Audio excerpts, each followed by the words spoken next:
আমাকে মার বেটা মার।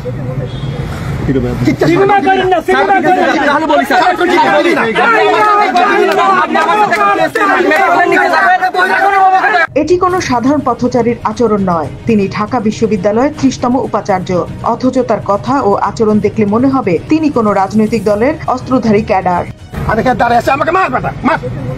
১৯৬৬ সালের ২৮ সেপ্টেম্বর চট্টগ্রামে জন্মগ্রহণ করেন নিয়াজ আহমেদ খান। ১৯৮৬ সালে চট্টগ্রাম বিশ্ববিদ্যালয়ে লোক প্রশাসন বিভাগে ভর্তি হন তিনি। বিশ্ববিদ্যালয়ে পড়াশোনা করার সময় থেকেই সক্রিয়ভাবে জড়িত ছিলেন ছাত্র শিবিরের রাজনীতির সাথে। কর্মজীবনের শুরুতেই তিনি জড়িত হয়ে যান সরাসরি জামাতের রাজনীতিতে। আর তারই ফলাফল হিসেবে নিয়াজ আহমেদ থেকে অনেক যোগ্যতা সম্পন্ন শিক্ষক থাকা সত্ত্বেও তাকে ঢাকা বিশ্ববিদ্যালয়ের ৩০তম ভিসি হিসেবে নিয়োগ দেয় জুলাই আগস্টে জঙ্গি হামলার মাধ্যমে গঠন করা অবৈধ ইউনূস সরকার। গত ১৫ বছরে যে বিশ্ববিদ্যালয়ে কোনো খুন হয়নি, সেই ঢাকা বিশ্ববিদ্যালয়ে জামাতে নিয়াজ আহমেদ নিয়োগ পাওয়ার পরপরই এমন হত্যার ঘটনা ঘটছে। আর হত্যা হচ্ছে বর্তমানে শিবিরের প্রতিপক্ষ ছাত্রদল নেতারা। ১৫ থেকে ১৬-১৭ জন ছিল।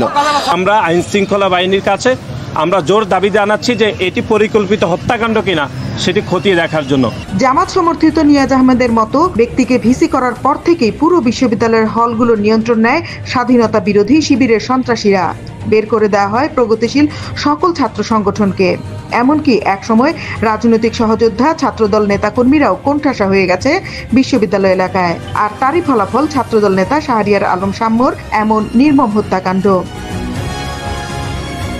ছাত্রদলের কেন্দ্রীয় নেতারা এই হত্যার বিচার দাবি করলেও জামাত সমর্থিত ইউনূস সরকার যে এই ঘটনার কোনো বিচার নিশ্চিত করবে না, তা বর্তমানে দিবালোকের মতো পরিষ্কার।